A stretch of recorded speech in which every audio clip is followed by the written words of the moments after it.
So magandang hapon mga kababayan. Nandito po tayo ngayon sa MIPSA. MIPS 1 Gate 2 Lapu-Lapu City mga kababayan. Dito po ngayon napakaraming trabahante rito po mga kababayan. Ito ay isang economic zone. Economic zone. Ito po. Siguro almost employees dito lahat-lahat almost 200,000 employees. Dito mga kababayan, napakalaking area po ito mga kababayan. Napakalaking area. Kung interesado kayo magtrabaho dito sa Lapu-Lapu City, pumunta lang kayo rito mga kababayan. By the way mga kababayan, kung hindi ka pa nakasubscribe sa aking channel, pa-subscribe naman, pa-like and share ang ating video para naman madagdagan ating mga subscriber. O ito mga kababayan, kung isa ka sa mga empleyado, manggagawa dito sa MIPSA, pa-like and share naman ating video. Pa-like and share sa ating mga kababayang Pilipino nandito sa Lapu-Lapu na isa sa mga manggagawa rito. To all the people or around the world, so good afternoon, good morning po to all of you. So by the way mga kababayan, ito na, magbigay po tayo ng comment. Magbigay po tayo ng comment dito ngayon. Napakainit ngayon ang issue. Ito na si Dan Fernandez mga kababayan. Pinahila na ng kaso, nasa pinahila ng kaso ng Ethics Committee si Dan Fernandez dahil sa mga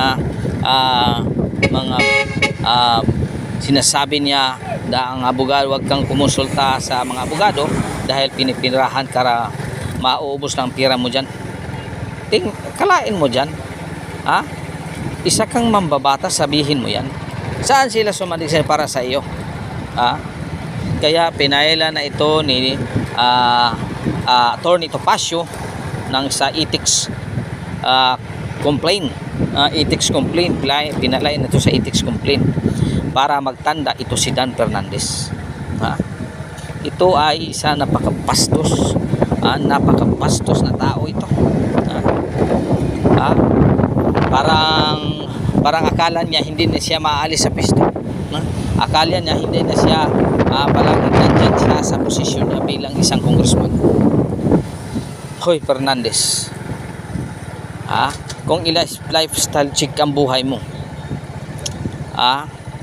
yung iba may nanlabas na mga balita na mayroon na nakapalit ng private jet, private helicopter dahil sa mga kalukuhan ng mga congressman. Ngayon, sana magtanda ka.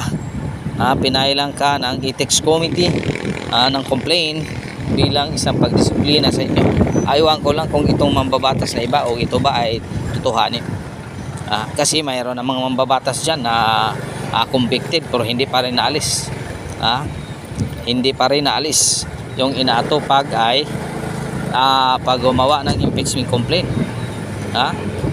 Ito pero ang ginagawa nila. Bakit dyan yan mga kababayan? Sana ito si Fernandez magtanda na ito. Magtanda ito, walang hiya itong tao to.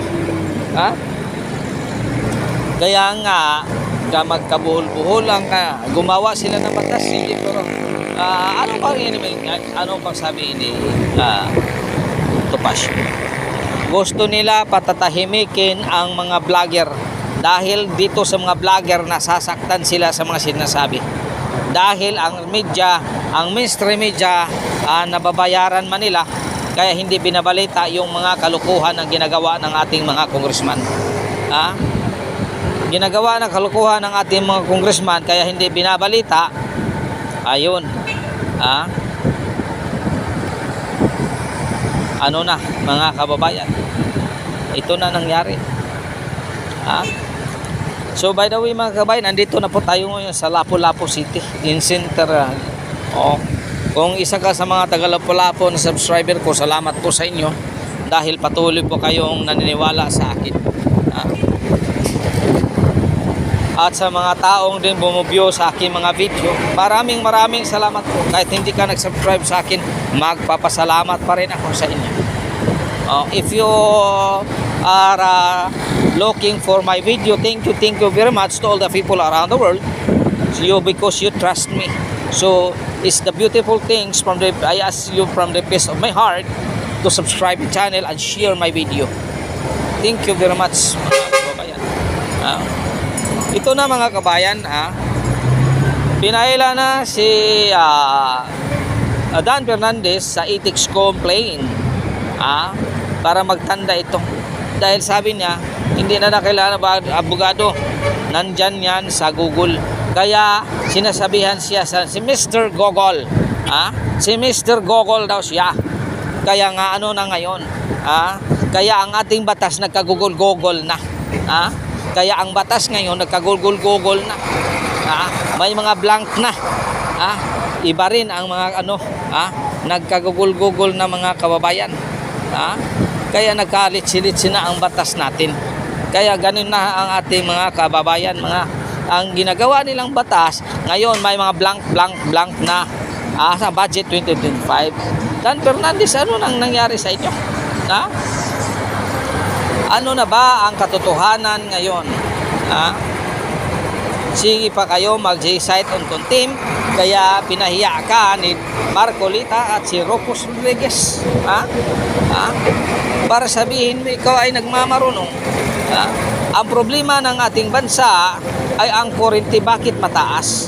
Pero bakit ka pumunta sa ibang topic na hindi naman bilong yan? Ang problema natin bansa ay bakit mataas ang kurente. Kaya yan ang kini-question ni Marcolita. Mga kababayan, yan ang kini-question. Bakit mataas ang ating kurente?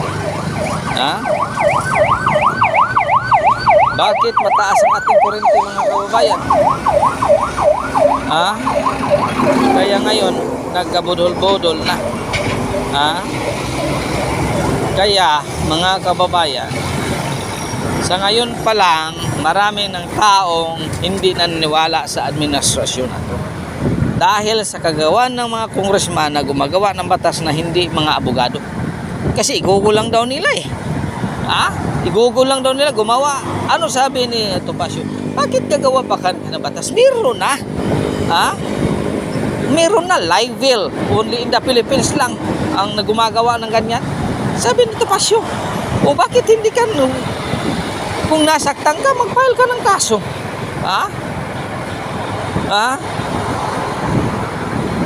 Huwag kang magpolitiko kung masasaktan ka, babatikusin ka sa ginagawa mo na wala naman sa lugar. Wala sa lugar ang ginagawa mo. Kaya dapat lang babatikusin ka.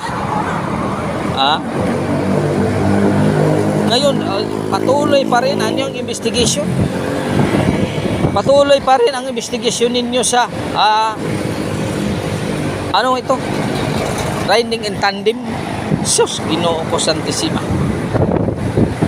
Noon, abiba kayo kay Duterte. Ngayon, pinipindown ninyo mga Duterte. Hindi kayo makapindown sa mga Duterte mga kabayan. Sa totoo lang. Hindi at hindi mangyayari yan. Bakit? Alam namin na mahal namin ang mga Duterte. Alam namin na mahal ng mga ditiisa ang mga Duterte. Dahil diyan nakikita namin na takot ang mga drug lord sa mga Duterte. Takot talaga. Kung ano ipanapatupad ng batas ng mga Duterte, takot talaga. Kaya tayo sumunod. Pero ngayon, tingnan mo, marami ng patayan. Marami nangyayari sa ating kapaligiran.